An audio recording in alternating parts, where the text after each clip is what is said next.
Sa open forum. Pani ako lang hangin na direct to the point lang ha. Ay na lang itong regaray na lugan kayo na kuhaan kayo oras.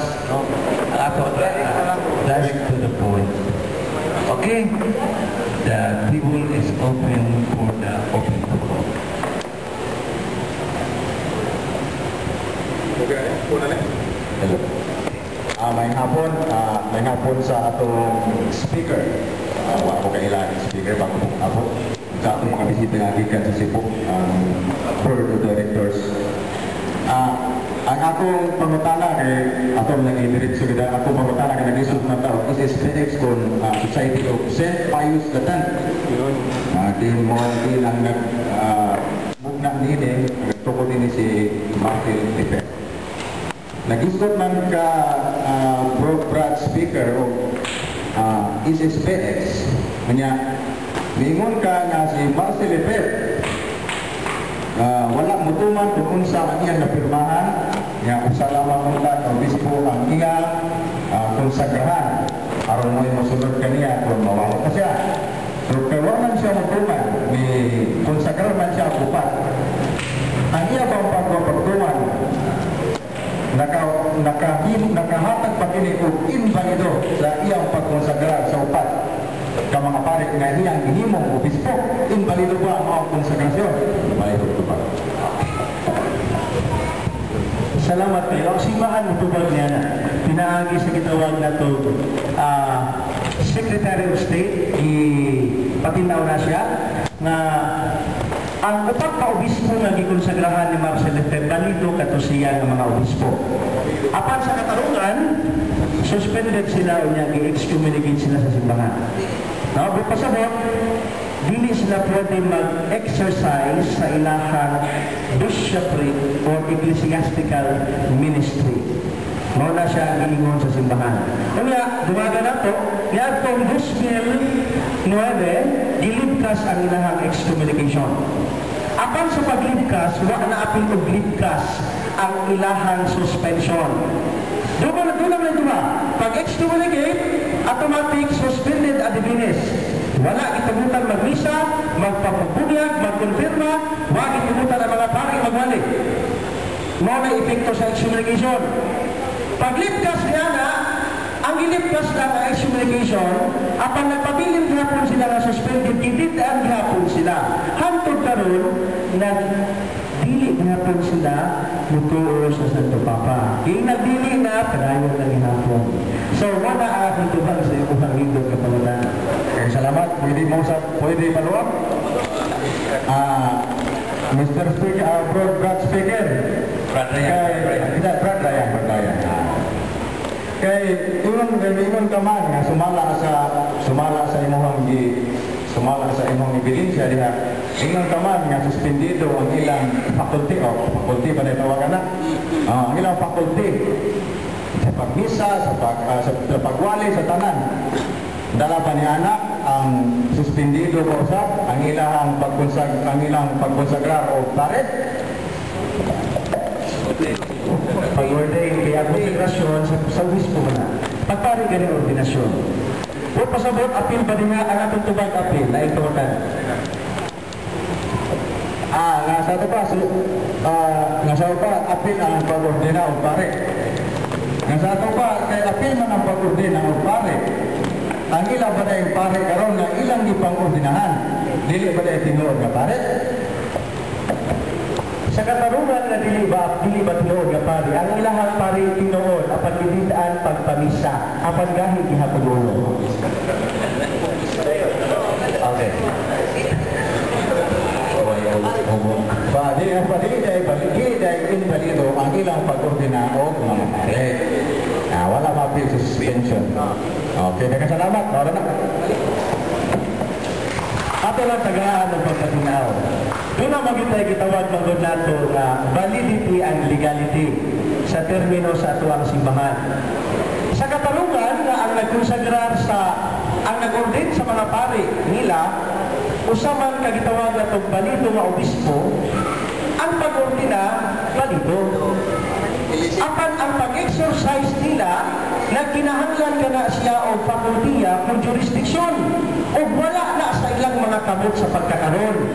Musa, kutob sa ilahang buhaton, nakasala sila sa unity of the church. Ang tawag ana schismatic mentality.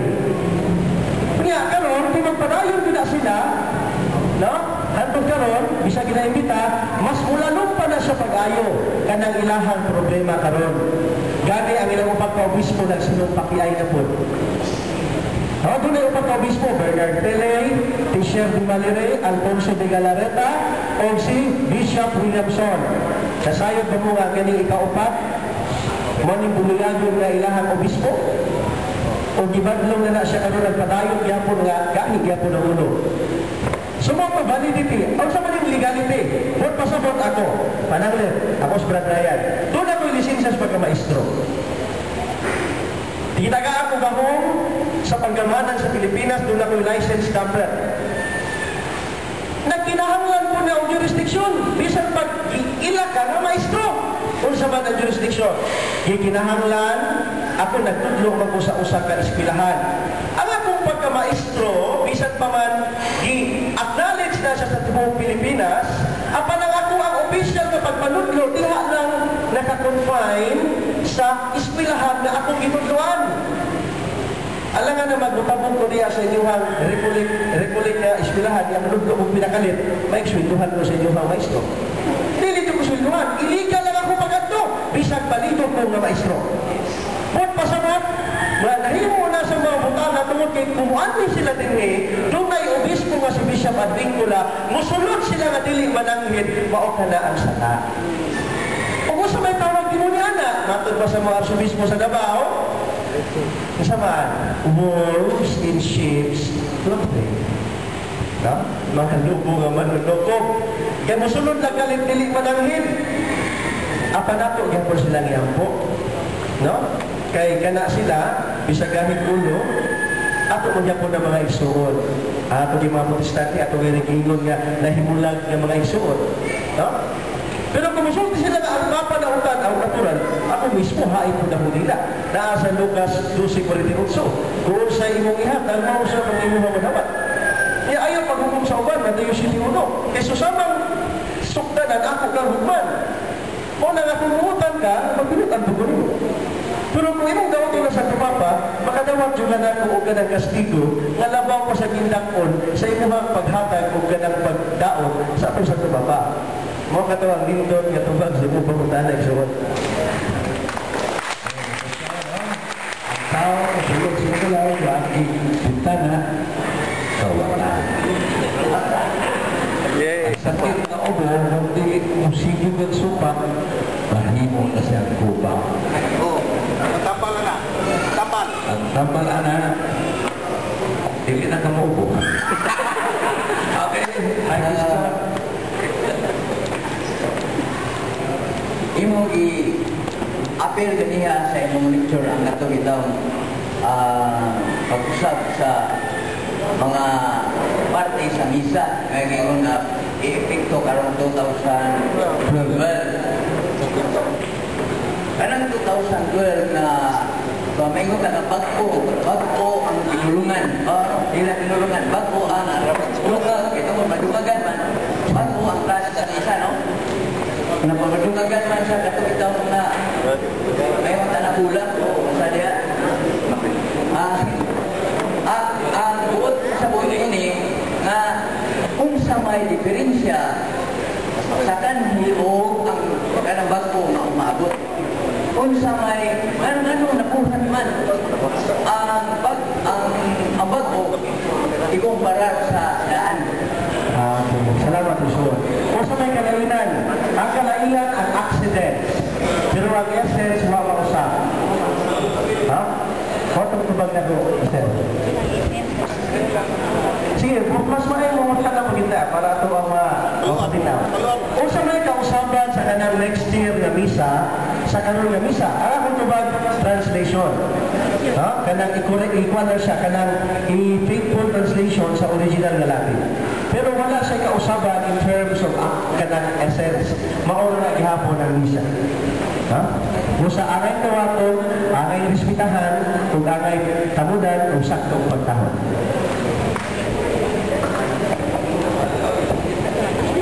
Ang di babae, sige, ang lalaki ni. Babae, huwag yun. Sige Brad, magsayaw naman ka. Wala. Effectivity sa misa kani atuogan maamat pagparingara. Parehas.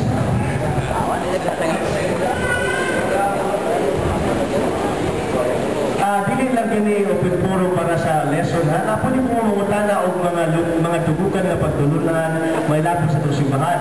Ano may larawan, ang mga bata bunyagan. Para at least ma-open na to na dili lang kay kato among giisgutan ha. Sumana mo utana ta kana pa tay pila ka minuto. Good to be right. Okay, 15 minutes lang. Brad, ako'y pangulala, pangutana Brad. Kabahin siya sa usa sa mga na hulugan ako sa mga speaker sa Canada. Hindi siya si Father Ding Arellano. Kung wala ko na sa iyo, usan siya sa dahil siya sa ABS-CBN na television, no? Once and for all, marag na nakawal mo na ismayo ko niya kay ang atong simbahan hindi lang diri sa tibok Pilipinas nga nag-discount ng mga kabahin sa communion prayers. Okay. Ang iyang sulti, the communion prayers is introduced by the Freemason. Kung saan ko na ito siya pagkawaligan na hindi siya pangit hindi siya. Is this particular na case na wala sa una pa rin kaya parang nagbibigay namin ng debatyan ng 1998 na nabugusto pa sa mundo. Alright, pwede ba ka kung namin mo isa ay rason na nila siya. Salamat ng Lord. Father Bing Arellano, nailabot ako. Kita mismo na ito niyaging tuig. Si Father Arellano, usa ka pari, director ka na siya sa gitawag na itong Alliance of the Two Hearts.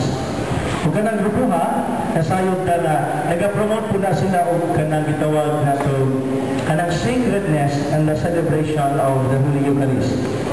Ang usa sa mga makita ninyo nga kana sila pag mga lawat, ang ilang gamiton maglubod, niya sa baba nila nawaton.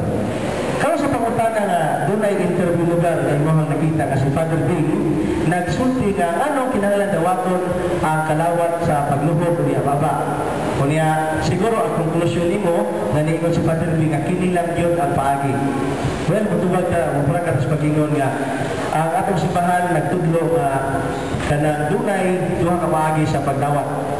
Mao na gitawag na to pagkalawat nga sa baba ay maglubod kunya magtindog kunya sa kamot. Kaya usa may itawag timbog ato ning ining duha. Kay mura magmahog nga si Father Arellano ang ato ang gipatulan sa maong aligasyon nga nanudlo nga magluhod lang. Kita may personal ni Father Arellano kay mga amigo na ko ng Alliance of the Two Hearts. Ang iyang ipasagot din ha, ang context ato naghisgot banggod sa kanang due reverence of the Holy Eucharist. Kung yan nahisgotan niya ang karaan kaayo nga kustumbre nga mao ang pagdawat nga maglubod o niya sa baba. Wala tayong problema niya na, kay hantod karon naa na.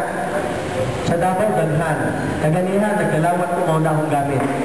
Naglubod ko niya naglawat sa kanang baba. No? Pero kung siya magkinig balaod na pagdawat sa kamot nga magtindog. Ang tawag ani special indog. Doon pasabot na pagdawat nga itugutan sa Santo Papa na mag-decide ang mga matag obispo. Naana sa Redemptiones Sacramento, Artikulo 91 nga sa bisan kinsa nga modawat sa lawas ni Kristo sa paagi nga magluhod o magtindog sa kamot o sa baba, dili kinahanglan nga bigdaan. Kaya ang problema mag-organisan at dito sa Vatican, doon ay mga pipila ka mga paring obispo na kung aksyon na ganigluhod ang usa ka magtutuwa o mudawat, pukson o patindog, kaya kung di mo tindog, dili pakalawaton. Abuso ka na. Naana sa Redemptiones Sacramento. Dili mo pwedeng bigdaan. Kung tindog mo kagkalawat, Iya kamot, dili po di mo didaan. Kaya kung didaan mo, abuso ka na. O sa may pasabot sa atuang dokumento. Nga sa bisan kinsa, pasawang na lang ako para dili na magbinaba. Naas Artikulo 91. Therefore, it is not licit to deny Holy Communion to any of Christ's faithful, solely on the grounds, for example, that the person wishes to receive the Eucharist, kneeling or standing. Moto'y tubag sa imuhang pawala na isun. Pwede ba ako sa brat? Sanang. Okay. Kabayan niya po ni sa kalawang brat. Kining communion ba kanan? Kato pa, doon ang may powder na ma-deliver sa kamot. Okay. Umya, as a whole, pagkasagrado sa Osaka, Austria, kung mapipakan sa gamay sa pulbos is a matter of a whole Japan because of the secretness. Okay? Kaya karon ba, pagdawat sa kamot sa tao, unya, ihapan yung kanaon sa kamot, ihapan yung kilapan. Ang katong powder nga natagap, isa kong kagamay, sagrado niya po ito. Diba? Kaya karon, bahid na niya sa kamot, sayang kamot, sayang sinina. Unsa pa may mahimo atong magsunod ng kinataksa unsa pa man ang atong sagrado ang sakramento sa Eucharistia. Salamat po. Siguro ang pangutana ato lang tungiron. Kaya murag ako nakita nga mali sa pagtawad sa gitawag nga itong unsang pagiha, kundi ang mali naa sa nagtawad kung giunsa niya pagtulon ang hostia. Murag ako man sila ng problema. Kaya naa sa maong dokumento, sa Redemptiones Sacramento, balaod ni sa misa, ingon din special care should be taken to ensure that the host is consumed by the communicant in the presence of the minister. Magpasabot, tuwag ka sa kalawatanan, pagdawat mo sa ganang gitawag hostia, kung sa kamot panong galing, kinahanglan at tubangan sa ministro. May it be lay minister or pare, imuhagin na dapat makitaan yun na imuhan na siyang gitaon. Dili kay pag-abot, paggawas mo, maupay imuhan pagtulong. Abuso ka na. Ha? Ako mo ito, naman sa Daughters of St. Paul, palitan niyo Redemptiones Sacramento. Kaya sa Dr. Pila na ako siya itugang. Kinira ba ang communion by hand mga kaigsunan? Nag-aamna na kubal nga in the early history of the church, ang communion through the monks ayon. But I would like to read to you the tradition of the church, no? As part of the history of the Christians, written by the early church fathers that they received communion by hand. So this is sinulatan ni Tertullian. In the early days of the church, the faithful frequently carried the Blessed Eucharist with them to their homes. Kini si Tertullian, one of the early church fathers, ginaingon niya, the faithful, dili pareha, carried the Eucharist to their homes. But they carried the Eucharist respectfully. Kaya ang question naman ani dire, dili sa communion by hands or communion by tongue, but the respect given to the Holy Eucharist. Maski sa tongue na, pero imo na itura, ilisit mo na igapon. Maski sa kamot na, pero irrespector hindi mo niya ang matag particle, that is respect of the Holy Eucharist or the body of Jesus Christ. Diri sa sinulatan ni Cyprian, mo sa dilakses niya sinulatan, si Saint Cyprian was the one who said, where there is the Catholic Church, no? So, very pretty boiling